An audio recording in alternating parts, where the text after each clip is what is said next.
ಮಕ್ಕಳೇ.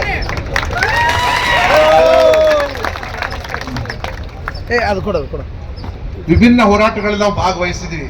ಬಹುಶಃ ಇದು ಒಂದೇ ಹೋರಾಟ ಸರ್, ಎಲ್ಲ ಗ್ರಾಜ್ಯುಯೇಟ್ಗಳು ಕೂತ್ಕೊಂಡಿದ್ದಾರೆ ಸರ್. ಮತ್ತೆ ವಿದ್ಯಾವಂತರ ಕಣ್ಣಲ್ಲಿ ನೀರು ಬರಬಾರ್ದು, ವಿದ್ಯಾವಂತರ ಕಣ್ಣಲ್ಲಿ ನೀರು ಬರಬಾರ್ದು.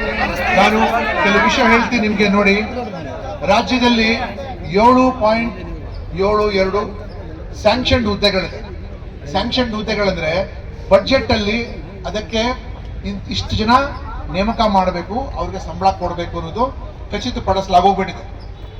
ಈಗ 2.73 ಲಕ್ಷ ವೇಕೆನ್ಸಿ ಇರುವಾಗ ಎಷ್ಟು ದುಡ್ಡು ಸರ್ಕಾರ ಉಳಿಸ್ತಾ ಇದ್ದಾರೆ, ಆ ದುಡ್ಡು ಏನ್ ಮಾಡ್ತಾ ಇದ್ದಾರೆ?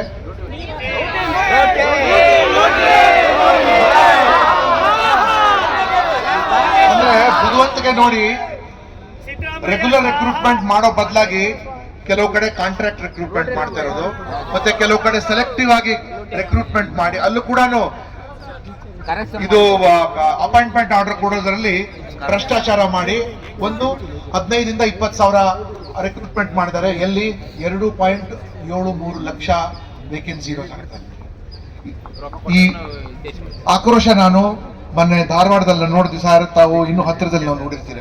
ನಾನು ನಿಜವಾಗಲೂ ಮೆಚ್ಚಬೇಕು, ಯಾಕಂದ್ರೆ ನೀವು ತಾಳ್ಮೆ ಹಿಡಿತದಲ್ಲಿ ಇಟ್ಕೊಂಡು ಮಾಡಿದಿರಿ. ಇಲ್ಲದ್ರೆ ಬೇರೆ ಏನಾದ್ರು ಇಶ್ಯೂ ಇದ್ರೆ ಇಡೀ ಧಾರವಾಡದಲ್ಲಿ ಬೆಂಕಿ ಹಚ್ಚೋ ಆಗ್ತಾ ಇದ್ದಾರೆ. ಅದು ನಿಮ್ಮ ತಾಳ್ಮೆ. ಯಾಕಂದ್ರೆ ಒಂದು ದಿನ ನಿಮ್ಗೆ ಏನೋ ಒಂದು ಸರ್ಕಾರಿ ಹುದ್ದೆ ಬರೋ ನೌಕರಿ ಸಿಗತ್ತೆ ಅಂತ ಮನಸ್ಸೊಳಗೆ ಒಂದು ಆಸೆ ಇತ್ತು. ಪೊಲೀಸ್ ಕೇಸ್ ನಮ್ಮ ಮೇಲೆ ಆಗತ್ತೆ, ಕಾನೂನು ಸುವ್ಯವಸ್ಥೆ ಮಾಡಿದ್ರು. ಇವತ್ತು ಇಷ್ಟೊಂದು ಜನ ಪೊಲೀಸ್ ಸಿಬ್ಬಂದಿ ಸುತ್ತಮುತ್ತಿದ್ದಾರೆ. ನಾನು ಬರೋವಾಗ ಕೇಳಿದೆ, ಏನಪ್ಪಾ ಹುಡುಗರಿಗೆ ಅರೆಸ್ಟ್ ಮಾಡ್ಬೇಕು ಅಂತ ಇದ್ದೀರಾ ನೀವು ಅಂತ. ಇಲ್ಲ ಸರ್, ನಾನು ಹೇಳಿದೆ ಮಾಡಕ್ ಹೋಗ್ಬೇಡಪ್ಪ, ಇವರೆಲ್ಲ ಪರೀಕ್ಷೆ ಕಂಡಕ್ಟ್ ಮಾಡಿ ಅಂತ ಹೇಳ್ತಾ ಇದಾರೆ ಹೊರತು ನಮಗೆ ಸೆಲೆಕ್ಟ್ ಮಾಡ್ಕೊಂಡು ನೌಕರಿ ಕೊಡಿ ಅಂತ ಯಾರು ಕೇಳ್ತಾ ಇಲ್ಲ. ಪರೀಕ್ಷೆ ಕಂಡಕ್ಟ್ ಮಾಡಿ ಅಷ್ಟೇ ಅಂತ ಕೇಳ್ತಾ ಇದ್ದಾರೆ. ಮತ್ತೆ ಏನು 47 ಡಿಪಾರ್ಟ್ಮೆಂಟ್ ಅಲ್ಲಿ ಒಟ್ಟು ಸೇರಿ 2.73 ಲ್ಯಾಕ್ ವೇಕೆನ್ಸಿ ಇದೆಲ್ಲ, ಇದಕ್ಕೆ ಬಡ್ಜೆಟ್ ಅಲ್ಲಿ ಕೂಡ ಅವಕಾಶ ಇದೆ. ಮತ್ತೆ ಒಂದೊಂದು ಹುದ್ದೆಗೂ ಸರ್ ಕನಿಷ್ಠ 50 to 60 ಅಥವಾ 100 ಜನ ಕಂಪೀಟ್ ಮಾಡ್ತಾರಲ್ಲ. ಸೊ 2.5 ಅಂದ್ರೆ ಸುಮಾರು 20 ಲಕ್ಷ ಯುವಕರಿಗೆ ನಾವು ಎಷ್ಟು ಮೋಸ ನಾವು ಮಾಡ್ತಾ ಇದ್ದೀವಿ.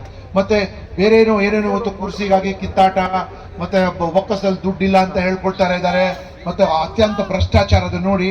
ಇವತ್ತು ಏನಾದ್ರೂ ಸಮಸ್ಯೆ ಇದ್ರೆ ಎಲ್ಲಕ್ಕಿಂತ ಜ್ವಲಂತ ಸಮಸ್ಯೆ ಇರೋದು ನಿರುದ್ಯೋಗ.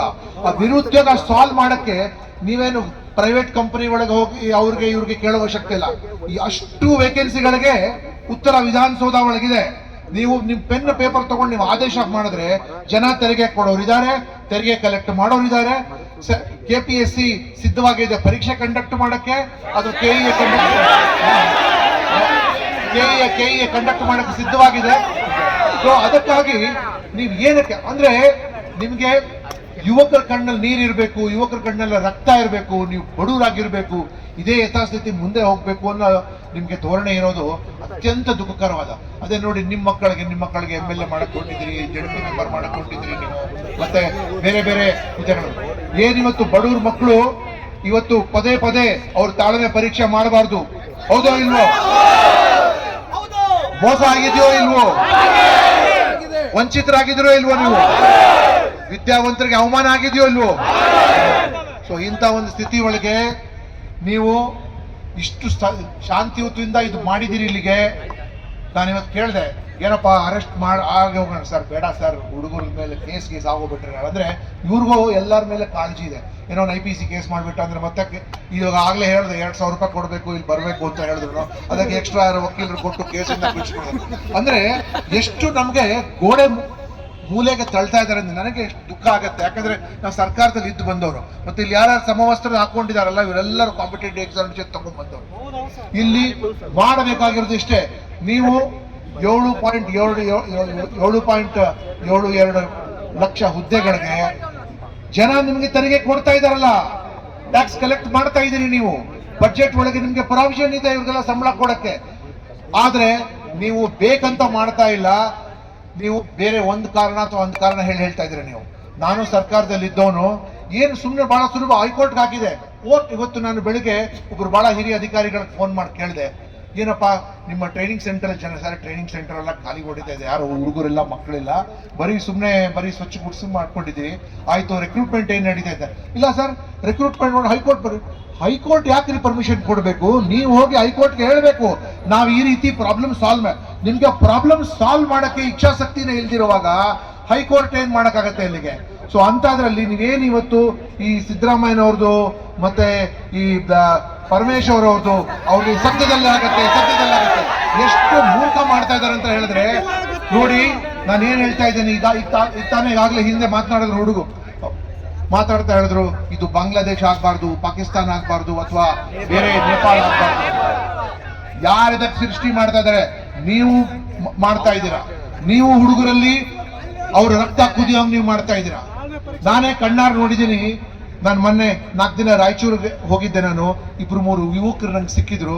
ಅವ್ರು ಬೆಂಗಳೂರಿಂದ ಬಂದಿದ್ರು ಅಂತ ಒಂದ್ ಕಡೆ ರಾಯಚೂರು ಉತ್ಸವ ನಡೀತಾ ಇರೋ ಏನ್ ಮಾಡ್ತೀರಾ ಅಂದ್ರೆ, ನಾವು ಸರ್ 2-3 ಕಡೆ ಕಾಂಪಿಟೇಟಿವ್ ಎಕ್ಸಾಮಿನೇಷನ್ ಹಾಕಿದೀವಿ ಸರ್, ಯಾವ ಪರೀಕ್ಷೆನೂ ನಡೀತಾ ಇಲ್ಲ.